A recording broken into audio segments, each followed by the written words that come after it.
Selamat siang investor, kembali bersama saya Melina dari Mexco Futures. Pada awal pekan ini kita akan membahas berita apa saja yang mempengaruhi pasar saham dan juga komoditas minyak. Bursa saham Amerika Serikat harus kehilangan momentum kenaikan lantaran berakhir bervariasi pada akhir periode Jumat waktu setempat atau Sabtu waktu Indonesia Barat. Kondisi ini terjadi karena sentimen pasar terganggu oleh kekhawatiran atas naiknya tingkat infeksi virus corona di Amerika Serikat. Sejauh ini, pandemi COVID-19 masih menjadi katalis negatif yang menekan perekonomian dan gerak indeks Wall Street. Sabtu 20 Juni 2020, indeks Dow Jones Industrial Average turun sebanyak 208,64 poin atau 0,80% menjadi 25.871,46. Sedangkan S&P 500 turun 17,42 poin atau 0,56% menjadi 3.097,92. Sebanyak 10 dari 11 sektor utama S&P 500 berakhir lebih rendah dengan sektor utilitas turun 3,1%. Sektor perawatan kesehatan naik 0,87%, satu-satunya kelompok yang menguat. Indeks komposit Nasdaq naik 3,07 poin atau 0,03% menjadi 9.946,12.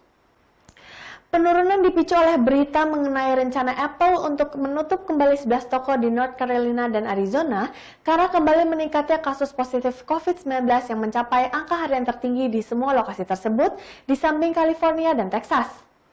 Hal ini menyebabkan peluang pemulihan ekonomi Amerika Serikat di semester 2 tahun ini menjadi lebih pesimistis. Lonjakan kasus COVID-19 baru di beberapa negara bagian Amerika Serikat telah menimbulkan pertanyaan tentang pemulihan ekonomi yang cepat dari pandemi.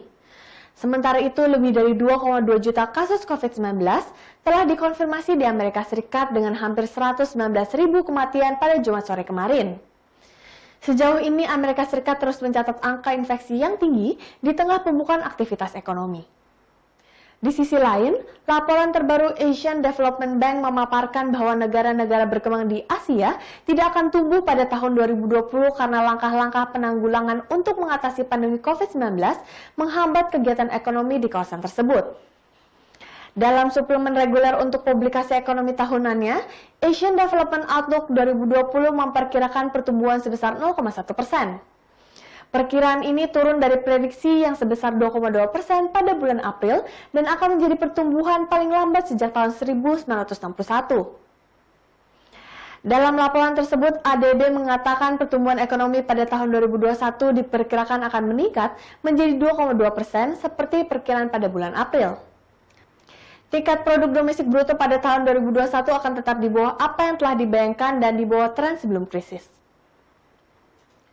Beralih ke bursa Asia, mayoritas bursa saham di Asia mengawali sesi awal pekan ini di zona merah, menyusul terkoreksinya kontrak berjangka Amerika Serikat.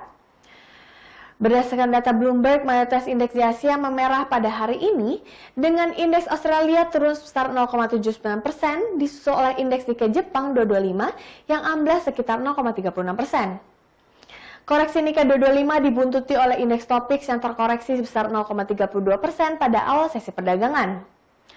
Di Korea Selatan, indeks Kospi turun sebesar 0,46% pada awal pembukaan. Sedangkan di bursa lokal, gerak indeks harga saham gabungan masih akan berpeluang menguat.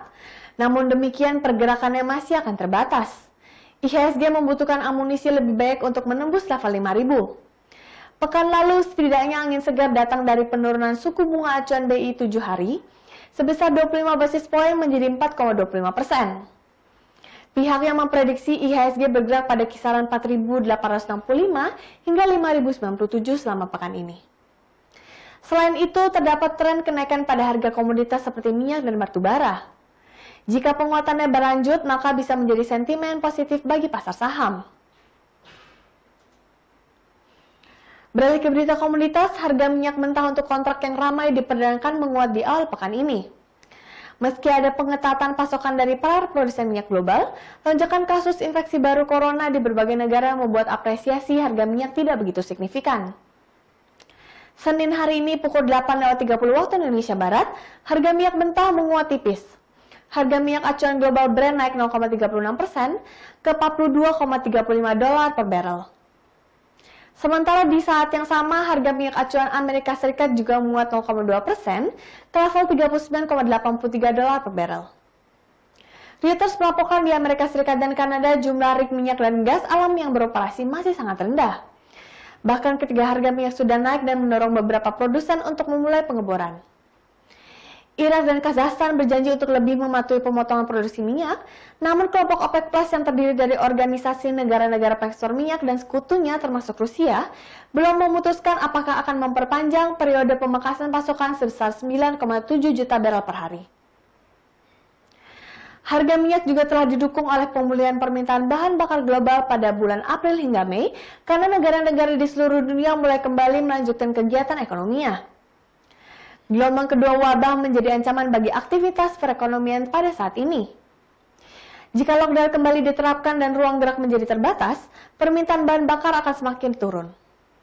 Jika para produsen minyak tak kembali melanjutkan pemangkasan, maka diprediksi harga minyak bisa jatuh. Sekian berita seputar indeks saham dan minyak untuk hari ini. Saya Melina pamit undur diri, terima kasih dan sampai jumpa lagi.